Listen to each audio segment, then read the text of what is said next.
গত বৃহস্পতিবার দিন মানে ঘরের প্রায় মাঝামাঝি পরিমাণ পানি হচ্ছে। এরপরে আমরা রাতে প্রায় 1টার দিকে এখানে আসি। এই টেকনিক্যাল স্কুলে আমরা অবস্থান করি। আজকে আমরা 4 দিন এখানে। আসলে আমি গত 2 দিন থেকে আমার বাবা মার লাস্ট কথা হয়েছিল আর কি।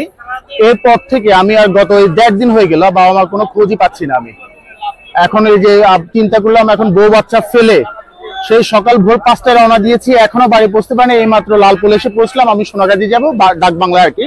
আমরা গতকাল থেকে ট্রাই করতেছি বাড়িতে যাওয়ার জন্য, কোনোভাবে বাড়িতে যাওয়া সম্ভব হচ্ছে না। আমার সোনাগাজীর লোকজন পানি পাচ্ছে না, খাবার পাচ্ছে না, হাজার হাজার মানুষ মারা গেছে শুনতেছি। এখানে অনেক গাড়ি অপেক্ষা করতেছে তার নিয়ে, কিন্তু কোনো গাড়ি সোনাগাজীর দিকে ঢুকতেছে না। লালপুল আসছি, লালপুলে এখানে তারা স্পিড বোট নিয়ে আসছে। তাদেরকে রিকোয়েস্ট করছি, সেনাবাহিনীদেরকে রিকোয়েস্ট করছি অন্তত সোনাগাজীর দিকে, দলিয়া এবং কি নবাবপুর এসব অঞ্চলে যাওয়ার জন্য। তারা বলতেছে যে চিনে না, তারপরে বলতেছে যে আমি নিজে যাব, তারপরে বলে যে ভাই আমাদের অনুমতি নাই।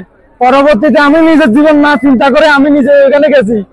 আজকে 4 দিন যাবত এখানে মানুষ শেল্টার নিতেছে। এখানে প্রথম দিন ছিল 400 কন্টিনিউ, এবং আস্তে আস্তে এখন অলমোস্ট 1200+ মানুষ এখানে থাকতেছে। ওদের পর্যাপ্ত পরিমাণ খাবার নেই, এখানে খুব খাবারের সংকট। শুকনো খাবার বলেন, এরপরে আপনার যারা শুইতেছে ঘুমাইতেছে তাদের ঘুমানোর পসিবিলিটি জন্য আপনার হচ্ছে কি ঘুমানোর জন্য যে পরিমাণ বেডশিট বা এগুলা পর্যাপ্ত পরিমাণ নাই, সবাই ফ্লোরে ঘুমাইতেছে। কিছু ছোট বাচ্চা আছে, ওদের ঠান্ডা লাগতেছে। ছোট বাচ্চার ডাইপার, মেয়েদের স্যানিটারি ন্যাপকিন এগুলো খুব ইমার্জেন্সি লাগতেছে। আর এখানে বিশেষ করে আপনার প্রেগনেন্ট মহিলা যেগুলো আছে ওদের খুব অসুবিধা হইতেছে। আমরা চাইতেছি এই প্রেগনেন্ট মহিলা যেগুলো আছে ওগুলাকে আলাদা কোনো জায়গায় রেস্কিউ করে রাখার জন্য আমরা পর্যাপ্ত চেষ্টা করতেছি, কিন্তু আমরা কোনো রকম সাপোর্ট পাইতেছি না। এখন করে এই সর্দি, কাশি, জ্বর এটা নিয়ে আসতেছে। 2-1টা আমরা নিউমোনিয়া পাচ্ছি, আর ডায়রিয়া, এটা ছোট বড় সবারই ডায়রিয়া পাচ্ছি আমরা। তো এটা হচ্ছে যে ছোট বড় সবারই আমরা স্যালাইন, এডুকেট স্যালাইন আছে আমরা দিচ্ছি, সাথে আমরা কিছু ডায়রিয়ার মেডিকেশন দিচ্ছি, আমরা ওদের কাউন্সেলিং করতেছি।